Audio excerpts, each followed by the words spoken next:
Kita bertemu kembali dalam pembelajaran pendidikan agama Kristen. Pelajaran yang ke-10 hari ini kita belajar tentang kita menerapkan keadilan bagi semua insan. Dan ini adalah tugas tanggung jawab kita sebagai mandataris Allah, wakil Allah di tengah-tengah dunia ini.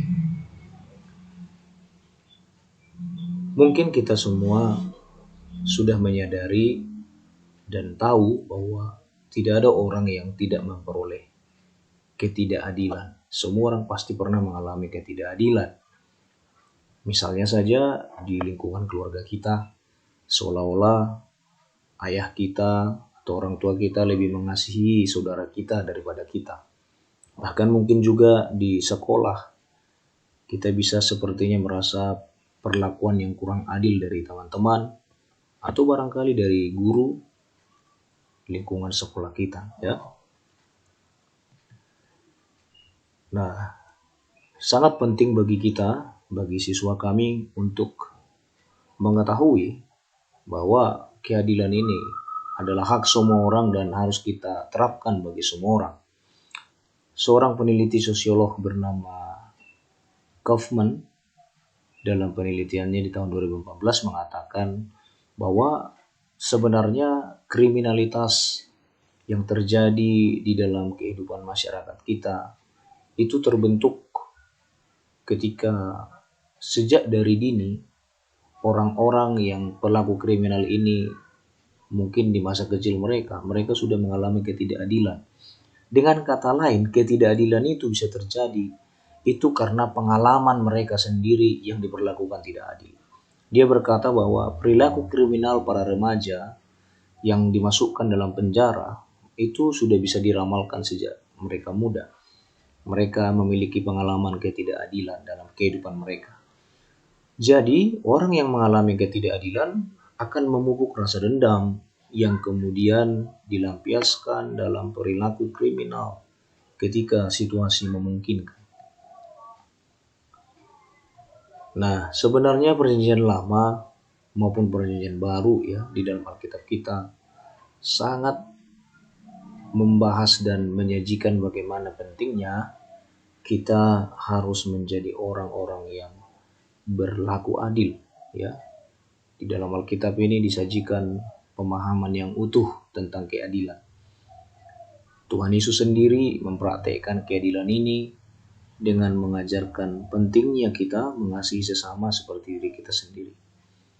Ketika kita dapat melihat orang lain dalam kedudukan yang sederajat dengan kita, atau dengan kata lain, ketika kita melihat orang lain tidak lebih berharga atau tidak lebih hina dari diri kita, maka kita dapat menerapkan prinsip keadilan yang sejati. Mengapa perlu menerapkan keadilan bagi semua insan? Manusia itu makhluk mulia dan merupakan gambar rupa Allah. Sebagai makhluk mulia, manusia bertanggung jawab menjadi pelaku keadilan bagi dunia, bagi alam ciptaan ini, bagi sesamanya. Manusia bertanggung jawab terhadap terselenggaranya keadaan ekologis. Jadi bukan hanya masalah kita adil terhadap diri kita adil terhadap orang lain, kita adil terhadap keluarga, tetapi juga kita harus adil kepada ekologi kita. Keadilan ekologi itu merupakan upaya untuk bagaimana kita tetap melestarikan dan menjaga keberlangsungan dari lingkungan hidup dan menjaga keseimbangan dari ekosistem di mana kita hidup. Pada dasarnya dalam penciptaan, kitab Kejadian 1 ayat 1 sampai 2, Kejadian 2 ayat 4b sampai Kejadian 3 ayat 24. Di situ kita bisa melihat bagaimana tanggung jawab ekologi umat Kristen.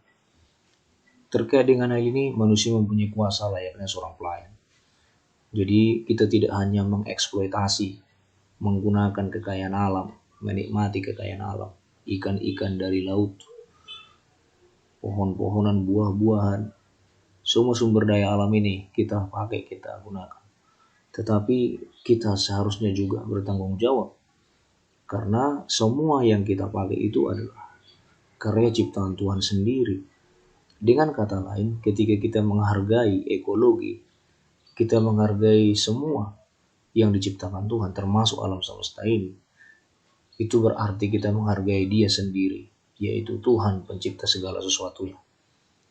Jadi manusia mempunyai tanggung jawab ekologis sebagai Tuhan atas semua yang dicipta. Dan Allah sendiri mempercayakan semua barang miliknya ini kepada kita, manusia yang diciptakannya menurut gambar dan rupanya, atau yang kita sebut dengan Imago Dei. Seorang pakar bernama Apolloni dan McDougall memberikan beberapa perspektif terkait dengan tema mengapa kita harus memberikan perhatian besar terhadap keadilan bagi semua, yaitu perspektif Kristiani, perspektif ilmiah, dan perspektif historis. Nah, kita lihat satu persatu ya. Perspektif Kristiani melihat bumi ini sebagai sesuatu yang dikuduskan.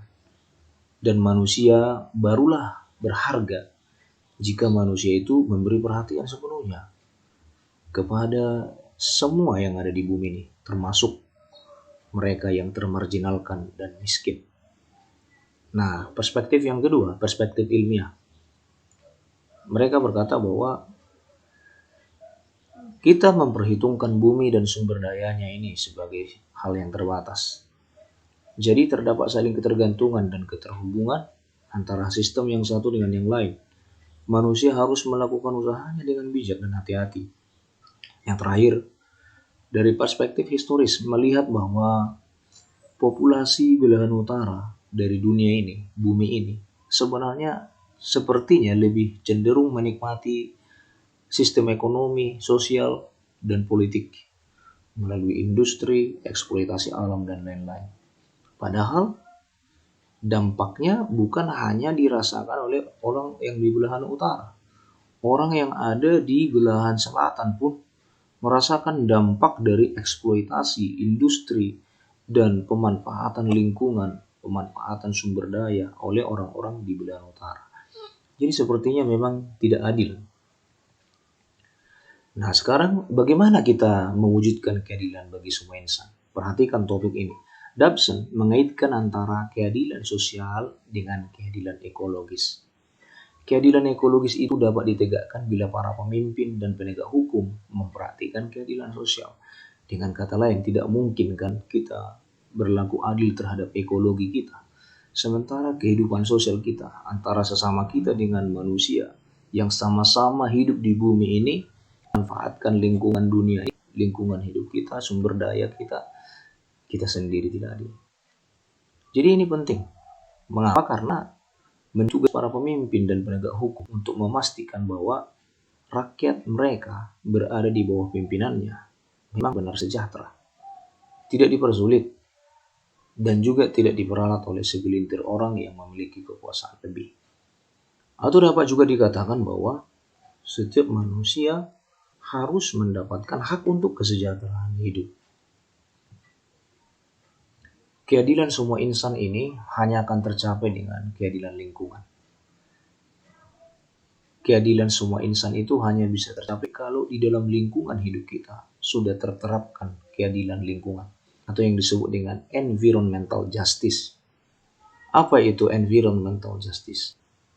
Keadilan lingkungan atau environmental justice berkaitan dengan norma, nilai budaya, aturan, kebijakan, kebiasaan, dan keputusan untuk mendukung berlangsungnya hidup komunitas yang stabil, merata, berkeseimbangan. Sehingga di dalam komunitas tersebut, anggota-anggotanya merasakan kenyamanan, lingkungan yang aman, sehat, dan produktif. Termasuk di dalam keadilan lingkungan ini adalah adanya pekerjaan dan upaya, pendidikan dan rekreasi kualitas, pemukiman, layanan kesehatan yang sangat pantas. Juga pembuatan keputusan demokratis dan pemberdayaan personal serta lingkungan yang bebas dari kekerasan, obat-obat terlarang, dan kemiskinan. Inilah yang menjadi materi kita hari ini. Tuhan Yesus memberkati. Salam.